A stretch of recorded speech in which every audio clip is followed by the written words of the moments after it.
Hey guys, welcome to the video. All right, so 2020 is a unique year, and this holiday season is bringing a lot less temptation, a lot less of the typical excuses that you used to hang your hat up on are available to be used as excuses now. So I want to talk about those things, and then I want to talk to you about, well, what if you're still having a hard time? Your normal excuses aren't there for you to fall back on. So why is it still hard? Okay, like what? Well, for some people, it used to be that there was never enough time, right? You were never home. You were always rushing around. So you didn't have time to work on your health or fitness goals, right? For other people, it was a lot of travel or so many meals out at restaurants or, fast food. Hi, buddy. For a lot of people, it was...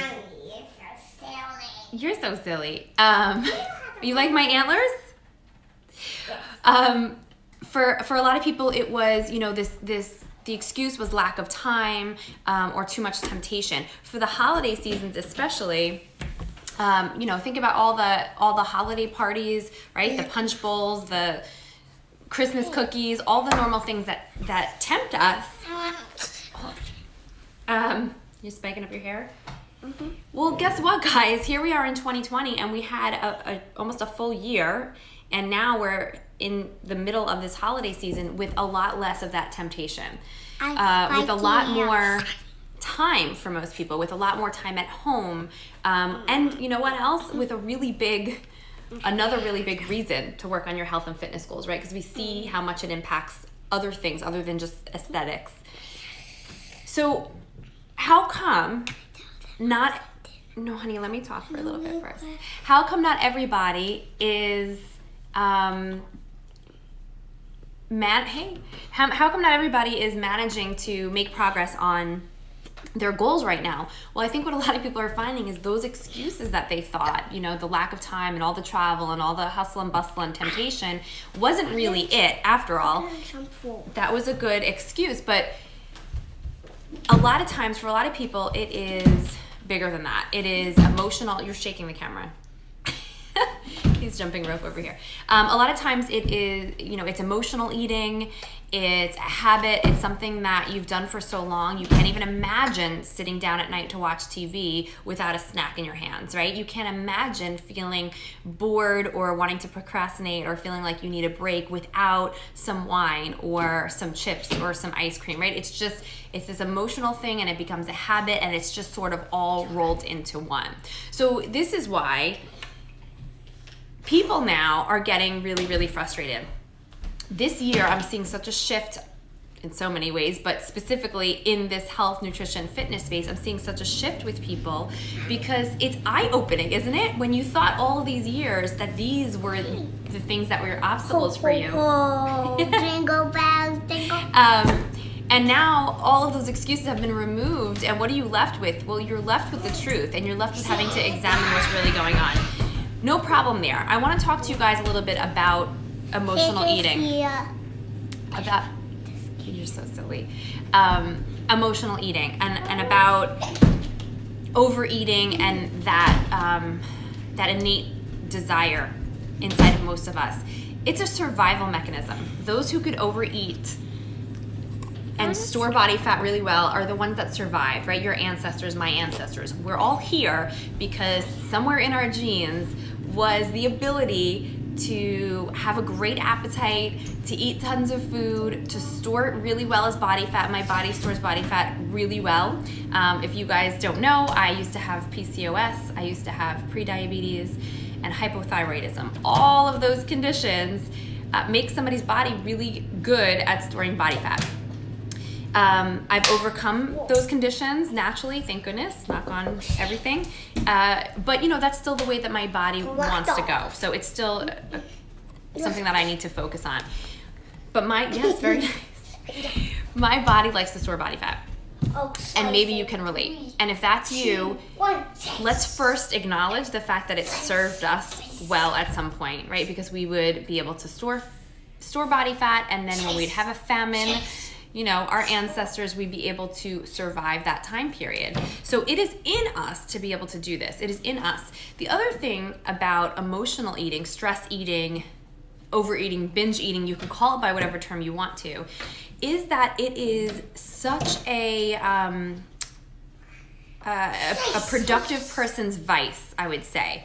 There are lots of vices out there, and I'm not putting anyone down for any different vices or things like that, but I am saying if you're somebody who turns to food, think about it. You can completely stuff yourself and still show up for your job, you know, unless you're having digestive issues or whatever. But for the most part, you can be very, very functional while having this sort of addiction to food, right? So rather than beating yourself up, if this is you, if you can relate to this, think about it from that point of view. You can still be a great parent.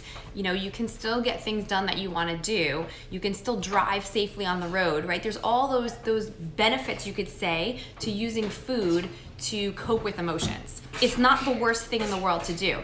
It's only a problem if it becomes a problem, right? So emotional eating, stress eating, overeating, it's probably something that we'll all do at some point. Once a year, a handful of times a year, maybe more. It's only a problem if it starts to show up inside of you as a problem. Meaning, you now feel like your health is, you know, on a backwards slide because your emotional eating is happening often enough to the point where it is affecting you. And then that's when it's time to do something about it, right? If you decide that it's too much, then it's time to do something about it. And the key is to feeling like you are back in control so that you can still have that moderation in your life. So that you can have the cookies and the wine and all the things that you want to have without feeling like you're out of control with those things. So it's not about removing those together. This is not a diet. This is not a thing where excuse me, I give you a list and I say, take all of these things out, don't eat them, great, you're good to go, right? Please, it's 2020. Don't listen to anybody who's saying that stuff, right? You know that it's an individualized approach for people. It's not a cookie cutter approach, no pun intended. You said that. This is about making a lifestyle change. This is about doing it differently than you've ever done before. This is about a lot more than nutrition and fitness, because if you're only focusing on nutrition and fitness, you're missing the whole piece about how you change behavior in the long term anyway. There's a lot of psychology there. There's a lot of neuroscience there. There's a lot of behavioral change, information, and skills to practice. And if you're missing out on that, then whatever changes you make to your nutrition and fitness are just not going to last. It's conforming, it's not changing.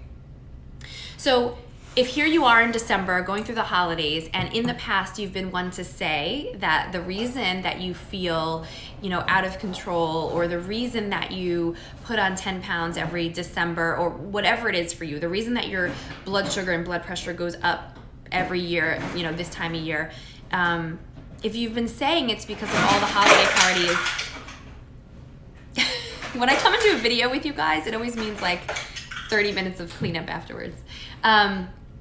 If you've been saying that in the past, like a lot of people have, that's great, because here you are today and you can actually have a little bit of a wake-up call, because those parties are not happening. Certainly not to the extent that they were. Those temptations are not there. You probably have less hustle and bustle, more time to focus on you. And if you're still not doing it, and if you're still having problems, it means there's some work there to do. And that's great. That's okay. It just means that now you get to move from inaction. Sorry, phone call. You get to move from inaction to action. So let this be, a wake-up call for you. The power is in your hands. You guys know, if you've ever seen any of my videos before, that my big thing is always to make sure that you feel as empowered as you are. You are in the driver's seat, and that's how it's going to stay. And so if things aren't going in the way that you want them to go, it's because you're not making them go in the way that you want them to go. And you always have the choice to change that. You don't have to do it today. You might not feel like it. You might not feel up to it. You might not feel like you want to. That's fine. But one day you're going to want to, maybe. And that's the day that you get to decide that you are going to make things happen the way that you want to. It's totally up to you. And you might have a different set of circumstances, everybody does, and your obstacles might be different, everybody has them, and we can work on that together. Okay, so holidays are less busy than usual this year, totally different, less temptation. Maybe that's a great thing for you. Maybe you'll find that this year is different in the way that you're showing up and you're able to show up for yourself more because of that. But if you're not, don't beat yourself up on it. It just means that the excuses that you thought were the reasons before are just not the reasons. And now that's great because it peels back some layers and it lets you look at the things that are actually going to move the needle in the right direction. If you have any questions, leave them in the comments. Thanks for joining, guys. Look, Mom.